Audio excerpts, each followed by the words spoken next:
A fala de Haddad sobre a reunião, ao fim da reunião. 4 horas, 5 horas. Meu, não se resolve nada em reunião, em tempo desse como. É reunião em meia hora, 1 hora no máximo, para distribuir responsabilidades, funções, avaliar alguma coisa e acaba. Haddad, acredito que foi uma reunião histórica. Reunião histórica para discutir alternativa para a IOF. Acredito que foi uma reunião histórica, conjunta. Eu não sei o que quer dizer uma qualificação de uma reunião como conjunta. Eu fico pensando que seria uma reunião não conjunta. Mas tudo bem. Uma reunião histórica, conjunta, muito aberta e franca. Está aí Fernando Haddad sobre a reunião com os donos, com os líderes do parlamento. Muito bem. E aí, ao final disso, as coisas, repito, não estão muito claras sobre o que se fará. A gente sabe que tem o decreto do IOF que pretendeu, pervertendo a lógica do imposto de natureza arrecadatória, levantar algo como 20 bilhões de reais para 2025. Não tem nada estrutural. Não se está discutindo estruturalmente coisa nenhuma. E continua sem se discutir. Não é uma vontade. Vamos lá. Então, o decreto do IOF, 20 bilhões a serem arrecadados, pervertendo um imposto de natureza regulatória para fazer a arrecadação, uma decisão autoritária, porque o governo tem o condão de usar o IOF, de aumentar a alíquota do IOF por conta própria, exatamente porque ele tem uma natureza regulatória, alocativa, circunstancial, para ser usado com comedimento.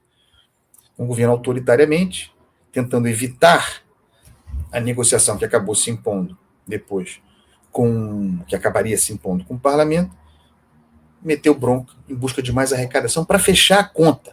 Por que o governo Lula pretendeu aumentar o IOF? Para fechar a continha de 2025. E é tudo na base do puxadinho, do aumento da arrecadação, rolando para frente. Fecha a conta.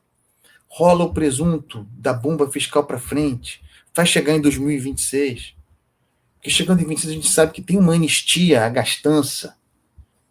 Que 26 é o ano da reeleição de todos, não apenas do governo, a reeleição da turma de quem está no poder no parlamento também. Então, a primazia da despesa eleitoral se imporá. É isso. Em certo sentido não, objetivamente, o decreto do IOF consistia em tomar dinheiro extra da sociedade, do setor produtivo, para financiar a tentativa de reeleição de Lula. É isso. Só que não se aguenta mais não se aguenta mais solução fiscal via aumento de receita. E veio a gritaria. Veio a gritaria e uma quantidade imensa de promessas. Então, prazo de 10 dias, que, aliás, até aparentemente a coisa se encaminha antes do prazo de 10 dias. Talvez não, porque ainda não foi apresentado o pacote pacote alternativo ao IOF, que é meio alternativo, porque o IOF continua, né? O aumento ao IOF continua. Eles teriam, em tese, considerado aqueles 10 dias até a próxima terça-feira, amanhã, dia 10. E talvez seja mesmo cumprido esse prazo, porque Haddad já disse que não tornará público. Eles fizeram aquele anúncio mais ou menos de ontem, meio esquisito, mas não avançarão no anúncio, no conjunto, porque esse é o argumento. Alguém dirá desculpa, porque Haddad precisaria bater essas decisões, submeter as decisões ao presidente Lula, que está na França, e que tudo mais constante chegará hoje à noite no Brasil. Então não vai se reunir com Haddad para tratar de... Se bem que é a prioridade do governo, né? Arrumar dinheiro, financiar a tentativa de reeleição de Lula. Não vai se resolver isso hoje, então fica para amanhã. Amanhã talvez seja o dia, amanhã, terça-feira, em que o anúncio vem. Então vamos lá. O que foi anunciado ontem? Que as alíquotas do IOF serão recalibradas. Quem acompanha esse programa sabe que nós nunca apostamos na queda do decreto. De forma nenhuma, nem negociada, nem via intervenção do parlamento. Sempre apostamos, inclusive foi a palavra que o próprio Haddad usou, na calibragem, na recalibragem, segundo Haddad. Recalibragem porque já houve a primeira calibragem. Havia a mordida do IOF, aquelas remessas de fundo para o exterior e tal, ali ele já tinha, diante da gritaria, inviabilizava muitos negócios, já havia tirado o pé. Então agora vem a recalibragem. Significa que ele vai baixar a alíquota em alguns setores atacados, mordidos pelo IOF, em busca de arrecadação. Isso significando o seguinte, segundo Haddad, o que se levantaria estava na ordem dos 20 bilhões de reais. Isso para se somar aqueles pouco mais de 30 bilhões congelados entre contingenciamento e bloqueio. Então, levantar-se-iam 20 bilhões de reais com a mordida, os radicais chamam de confisco, o recurso ao IOF. E eu gosto desse termo como alerta, porque tem a natureza autoritária de usar um instrumento regulatório para fazer arrecadação. Muito bem. Levantariam 20 bilhões. As mudanças nessas alíquotas, segundo Haddad, farão com que essa arrecadação caia a 1/3. Então, nós saímos aí de 20 bilhões para uma arrecadação com o IOF, agora, doravante, para efeito em 25, de algo entre 6 e 7 bilhões de reais. De 20 bilhões para 6 bilhões. 6 ou 7. Tem uma conta aí de, sei lá, 14, 13 bilhões de reais com os quais o governo conta para fechar a sua conta. De onde virá esse dinheiro? Porque esse é o acordo.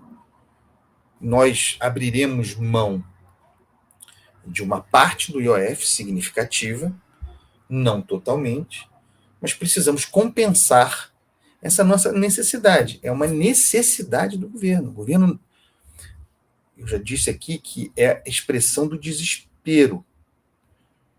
Porque, geralmente, quando se aperta um botão como o IOF, ainda em maio, porque foi em maio, do ano anterior à eleição, se aperta o botão do IOF, se está comunicando não apenas o fim do dinheiro, mas está comunicando a falta de recursos, de meios para ter os recursos. Surge aquela pergunta, se você está agora, nessa altura, há mais de ano da eleição, recorrendo ao IOF, ao que estará recorrendo quando a eleição se impuser e você continuar precisando pedalar e encontrar dinheiro para fechar sua conta? E para dizer que bateu meta fiscal. Esse é o nosso desespero aqui. Muito bem. Então, vamos compensar por onde? A preocupação do governo, estou sendo bem, eu não estou querendo ser didático não, tá, pessoal? Eu sou prolixo mesmo. Mas eu quero explicar, né? Na verdade, sublinhar o que já estava enunciado aqui nesse programa. Não há. A preocupação do governo é recompor a sua conta projetada para 2025. Esse é o lance. Vamos tirar de algum lugar. Vamos tirar de alguns lugares corretamente. O resto é jogar para frente. Vejam que as promessas de ordem estrutural, eu falava isso aqui, eles vão encontrar soluções puxadinho, algumas corretas, para tapar esse buraco. Tá? O buraco da necessidade, certo? Da projeção de uma arrecadação de que precisa. Vão encontrar soluções puxadinho, via medida provisória e tal. Para efeito estrutural, que, por óbvio, a farsa de 2025 já está armada, no orçamento mentiroso, cafajeste que nos apresentaram. Tudo quanto estrutural só poderia ter efeito para 2026. Então a gente vai apresentar mais para frente e vai discutir. Pode ser que surja alguma coisa estrutural? Pode. Você acredita assim de bandeja? Não sei. Tenho minhas dúvidas. Porque eu repito, o objetivo é recompor essa conta para 2025.